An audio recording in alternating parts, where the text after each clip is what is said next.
si Snoopy. Naghahatid sa akin sa work palagi. Ah,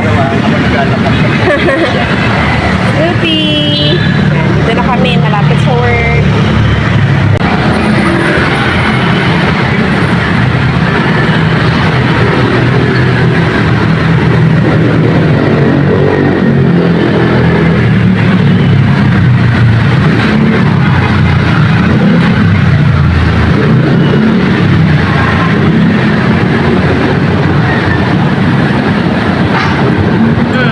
Kukunan kita habang hindi pumasok pa. Ah?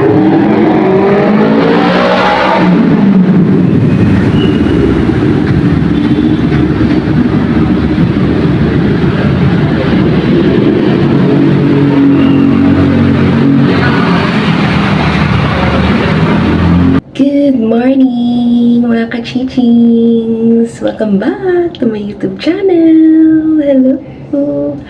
So, maaga ako ngayon. Ako yung key holder. Kaya naman, 6:15 AM pa lang. Yes, nandito na ako. So, hinatid ako nila Snoopy and ni Daddy. Usually kasi every morning, hinahatid talaga nila ako. Dati, sim Daddy lang. Pero ngayon, sinasama na namin yung aso ko kasi ano na siya 6 months naman na siya. So, marunong na siya. No? I mean, sinasanay na namin siya ma-exercise and i-explore yung environment, yung mundo, no? Outside world. So, sobrang happy niya. Pinapakita ko lang sa inyo yung everyday na ginagawa ko pag duty ako. Welcome back to Philippines, no? Salamat nga pala sa mga nanood nung tour ko sa Germany, sa Netherlands, and sa Paris, France. Yes, sobrang saya and grateful ako na nakarating ako sa mga ganong lugar kasi alam niyo yun, hindi ko in-expect na makakapunta ako sa mga ganong places. So, yeah. Ano ba? Mamaya na lang ulit. No, natapos na ako mag-rounds. So, parang naka 10 minutes lang ata ako. 5 to 10 minutes rounds lang ako. Tapos na. And, ang breakfast ko kaninang umaga is bread and saba. So, yeah. So, thank you kasi sobrang grateful ko. Kaya naman very dedicated ako sa work. And nagsisave ako ng money kasi nga, as you can see, no, nasusuklian siya. Nagpe-paid off siya. Yes. Kasi if you save a lot of money, things happen unexpectedly. So, syempre, may visa din yun. And, ang bilis ng mga pangyayari. Hindi ko in-expect na magtutour ako sa Europe pa. So, it's my first time na mag-Europe tour. So, thank you kasi pinanood nyo yun. And nagustuhan nyo yung mga magagandang lugar na pinuntahan namin ng family ko. So, ngayon na nandito na ako sa work, I am sorry kung hindi man ako daily na nag-vlog, no? Before, super active kong influencer and maraming collaborations. But now, I focus more on my nursing career. Pero, pag meron naman akong mako-content, why not? Diba? I-share ko siya sa inyo. So, yeah. Abangan nyo soon. Meron akong gustong content na ibahagi rin sa inyo. So, as of now, this is just my daily routine at work. No? Hindi ko kasi pwedeng mapakita sa inyo yung mga rooms kasi bawal dito sa facility namin. Pero mapapakita ko na lang sa inyo yung pag-alis ko mamaya. So, yeah. And I think I can capture yung lunch break ko later. Thank you so much. See you later. Tada! Lunchtime! Sorry, nakalimutan ko. Ayan. Ang palaya naman yung ulam ko. Favorite ko yung gulay, guys.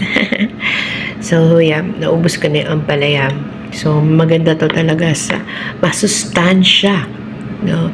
Para iwas sa sakit. Especially sa work ko na expose ako sa iba't ibang sakit, no, na meron dala ng pasyente, o 'di ba? So kailangan talaga malakas yung resistensya mo. So, yun. Let's eat. And palagi po akong may kasamang orange. Kain! So, yan. Maglalunch ako. Mag-isa. See you later. Chika time! Tapos na ako kumain ng lunch. So, alam ko, marami sa inyo nagtatanong kung kamusta yung Europe tour ko. Unang-una, there are lots of things na kailangan paghandaan. Siyempre, passport. Tapos, kailangan mag-a-apply kayo dun sa may website kasi yan na pag-a-applyan nyo ng visa. So, maraming categories yan. Tapos, hindi ka agad-agad, no, marami po ang nade-deny sa mga visa. So, there are lots of requirements din. Pagdating sa requirements, kailangan may birth certificate ka, may relative ka na nakatira sa bansang pupuntahan mo, malakas yung tires mo. Strong ties ang tawag doon kung mag-Europe tour ka. So, isa to sa mga binabanggit kong magandang benefits para ma-approve ka talaga sa Europe tour. Tapos ano pa ba? Yun.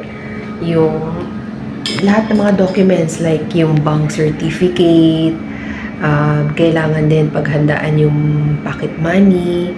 So, titingnan din nila yan sa immigration. Chine-check nila kung magkano yung dala mong pera, kung kaya mo bang mag-provide, ganun. So, and mamuhay or mabuhay sa ganung bansa. So, yun. So, after nun, so, on my experience naman, okay naman siya. Mabilis lang yung process namin. 6 days processing lang. Tapos, nakakuha na kami ng visa. So, sobrang tinago ko yun sa inyo for how many months? 2 months ata. Kasi, ayokong mausog. And, hindi naman porket nakakuha ka ng Shenzhen. Kasi yung sa akin, Shenzhen visa. So, which is, pag may Shenzhen visa ka kasi, pwede kang pumunta ng iba't ibang bansa na malapit lang din sa pupuntahan mo. Yung katulad ng pwede kang pumunta sa Netherlands, sa Paris, yun nga, bukod sa Germany, Switzerland, yan, yung mga magkakatabi, Italy, Spain, yan. So, nakakatuwa lang kasi hindi ko siya talaga expected as in. Dahil nga, di ba, sa job ko as a nurse, mahigpit sila. Lalo na magta-travel ka kahit bakasyon lang yan, mahirap. Since kasama ko naman yung senior pa yung kasama ko, no? So, nag-aalangan ako na makakuha ako or ma-approve yung visa ko. Pero yun, thankful ako and grateful na nakakuha ako ng visa. Sobrang fast track lang talaga ng lahat. As in, hindi ko in-expect na makakakuha ako. Tapos yun, masaya. Siyempre, pag nakakuha ka, meron kasing pag in-scan mo yung passport, makikita mo dun, may stamp na or may visa na ng Shenzhen visa. That's, ibig sabihin nun, approve ka na. So, yun, marami talagang bagay na kailangan paghandaan. Yung sa amin, matagal na ako gustong mag-out of the country. Pero hindi natutuloy kasi nga inisip ko yung work ko. 8 years bago siya nasundan na nag-travel ulit ako. The last travel ko kasi was 2017, so ngayon 2025. Tapos limited time lang, like 2 weeks lang kami na nag-tour. So masaya kasi kung tatanungin niyo ako kung ano yung pinaka nagustuhan ko lugar sa Europe, ang nagustuhan ko po is yung Paris, France. Kasi bukod sa doon ko sinelebrate yung birthday ko, nakita ko yung Eiffel Tower. Ang ganda ng Eiffel Tower, guys. Mga kachichings, puntahan nyo. Kasi maganda. Bukod sa makikita nyo yung iconic Eiffel Tower, yung pinaka nagustuhan ko rin doon yung cruise nila, yung nakasakay kami sa cruise, tapos nakikita mo yung iba't ibang magagandang lugar sa France, no? Yung mga katabi niya dun sa river na yun, sobrang nakaka-relaxing. Yung utak mo, yung sarili mo, everything. Kaya masaya. And unforgettable moment kasi nakita ko rin yung Louis Vuitton. Yes! Nakapasok ako sa shop mismo ng Louis Vuitton. Hindi ko siya na-videohan kasi bawal. And yeah, mga pictures na lang mga pinapakita ko habang nagsasalita ako. Sobrang grateful and thankful talaga ako kay Lord kasi binigyan niya ako ng opportunity na makarating sa Europe countries, no? Especially Paris, na pinapanood ko lang dati sa Netflix. Mahilig kasi ako manood ng mga movies. And kung napanood niyo yung Emily in Paris, yun, grabe. Yun, talagang kaya naman masayang-masaya ako kasi iba yung pakiramdam. Pag napapanood mo kasi yung movie, iniisip mo sana one day or someday makarating din ako dun sa lugar na yun. So, napuntahan ko siya. So, walang masamang mangarap, guys. 'Di ba? Lakasan nyo lang yung loob nyo, and kung may kumpletong requirements naman kayo, or much better kung may kakilala kayo sa Europe, madali yung chance nyo and na makarating at makapunta rin sa iba't ibang bansa. So, yun. Regarding naman sa Germany, nagstay kami ng matagal sa Monstier, Germany kasi na dun si ate. My sister is working there. Tapos, ayun, masaya kasi nakilala ko, na-meet ko yung mga kasama niya sa house. Doon ako nag-celebrate din ng birthday ko pag uwi namin galing France. Tapos, simple lang yung handa ko noon. Like, literal na pansit lang, cake, may ice cream, tapos ano pa, nagbike ako, marami akong ginawa din sa Monsieur, naggala kami sa city, yung grocery nila, tsaka yung recycle bottles nila, na nako-convert into grocery items, and pwede rin sa cash. Nakakatuwa, kasi very disciplined yung mga tao naman sa lahat ng Europe countries na napuntahan ko, especially sa Germany. Mahigpit po sila. Pagtatawid ka, titigil ka agad yung sasakyan. Tapos, ano pa, pag nagsiselfie ka or group picture na nagsiselfie, meron bigla na lang taong dadaan, tapos siya yung mag-volunteer na, gusto niyo po, tulungan ko na kayo, ako na lang ang magpipicture sa inyo, ganyan. May ganun.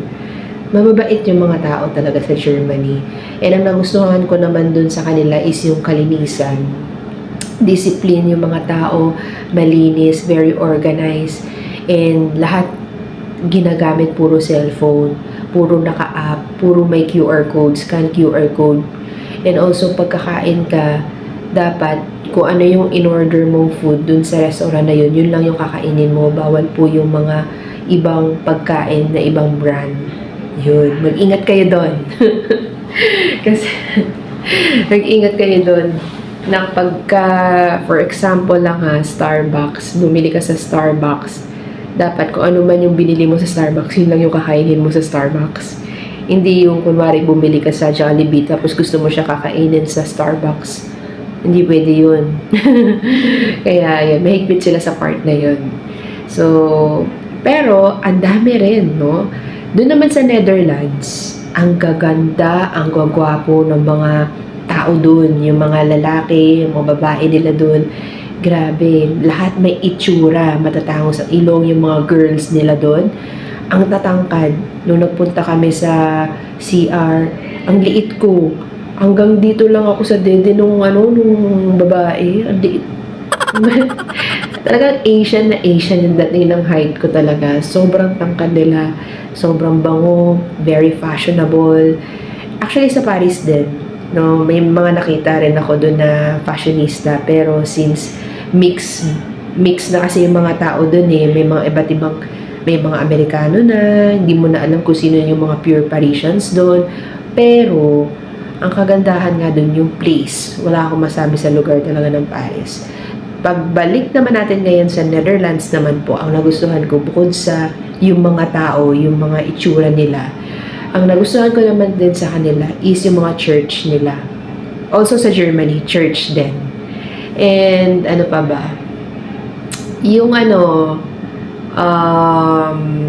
sa Netherlands, saglit lang kasi kami dun eh. Yung kanilang mall, Primark na mall yan, kasi mga mura. yung mga bilihin doon, mga sapatos, shoes, kung gusto niyo mamili doon, yung perfect shopping mall, Primark sa Netherlands. Yan. Tapos, pagdating naman sa chocolates, no? Lindt chocolate naman, nakarating ako sa factory nila. Doon po yun sa Cologne naman, Germany. Parte po siya ng Germany, which is, doon sa factory, pinuntahan mismo namin yung chocolate factory ng Lindt. Although hindi siya doon in-originate, but maraming mga malawak yung factory from cacao, tapos naging chocolate siya. Kung napanood niyo po yung mga previous vlogs ko, binablog ko siya. Lahat ng mga binabanggit ko ngayon, binablog ko na yan na before, nung nandun pa ako sa tour. So, panoorin niyo yan. No? So, masaya. Sobrang enjoy. Wala akong masabi. Sobrang, Actually, naantok talaga ako ngayon. Pero gusto ko lang talaga makapagkwentuhan sa inyo. Na-miss ko rin kasi mag-vlog. And kausapin ko kung kamusta na kayo. Grateful na pinapanood niyo pa rin yung video ko kahit na still, hindi naman ganun kataasan yung subscriber ko. Pero happy ako na nakakapagsalita ako dito in front of you guys. No, na-miss ko kayo sobra. Hindi na kasi ako ganun ka-active mag-video. Wala akong time. Pero yun, yung mga experience na sinishare ko sa inyo, totoo yan. Kung nakita nyo yung mga photos ko sa Facebook, yun, lahat yun. Talagang, alam mo yun, parang nangyari lang siya ng biglaan, magical, ganun, na hindi ko in-expect. Diba? Yung from Philippines airport, kahit na na-confiscate yung lotion ko. Doon palang bad mood na ako, heartbroken na ako eh. At nakuha yung lotion ko kasi malaki, so bawal yun. O, pag pupunta pala kayo or kung magta-travel kayo, wag po kayo magdala ng malaking lotion. Dapat yung maliliit lang. May mga sizes kasi sila. Pag maliit lang naman na lagayan, okay lang. Yung sa akin kasi isang shade siya na ganitong halos kalaki. Sayang lang. Tatanggalin talaga nila yan at hindi i-allow sa airplane. Tapos, ano pa ba? Sa damit, mas pagpupunta kayo ng Europe, especially sa mga lugar na pupuntahan yung mga malalamig, cold season, yan, magbaon kayo ng mga sweater, jacket, double-double yung suot namin doon, doble-doble, kasi malamig talaga, as in, literal na malamig. Ayun. Yeah. Ano pa? What else? Yun, yung nag-stop over pala kami sa Qatar. Kasi, ano yan eh, Philippines to Germany, 24 hours siya. So, dalawang plane yung nilipatan ko. Isang PAL and isang Qatar Airways. So, nag-stop over kami sa Qatar for 8 hours papunta sa Germany. So, after 8 hours, bumiyahe na kami. Qatar Airways yung sinakyan namin papunta na sa Germany. It will take 6 hours papunta dun sa kanila. So, yeah, sobrang pagod yung biyahe pero worth it naman. As in, sobrang worth it. Tapos yung pagbalik namin, mas madali kasi PAL ulit ang sinakyan namin, Philippine Airlines, tapos Qatar. Pero nung nagstay kami sa Qatar, 4 hours lang yung pabalik na namin. So, hopefully, kayo rin makapag-travel din kayo sa Europe, and I hope din na marami pa akong maibahagi sa inyo. Marami pa akong ma-share sa inyo. Hindi kasi ako ngayon lang ako nagre-release at nagkakwento sa inyo kasi hindi ko masingit yung oras ko. Hindi ko alam kung saan ako magbablog or magbibideo. Pero ngayon lang ako ginanahan at nagka-mood magkwento. There are lots of things na gusto ko pang i-share sa inyo. Pero especially yung sumakay din ako sa bus. Yung hop-on-hop bus na tinatawag nila. Ang saya rin nun. Time na yun, talagang kitang-kita mo rin yung paligid na magaganda. lahat yun naranasan ko sa Paris, France. Yan. So, alam ko bitin ang 2 weeks. Hopefully next year meron ulit. Abangan! Sana! Let's save more, earn more, and yeah. Malapit na kasi mag-12 noon. So, pahinga muna ako ng konti bago bumalik sa work ulit. Bye! Thank you so much for watching. Don't forget to like, comment, and subscribe on my YouTube channel. And I will see you po on my next vlog. Bye-bye! Thank you!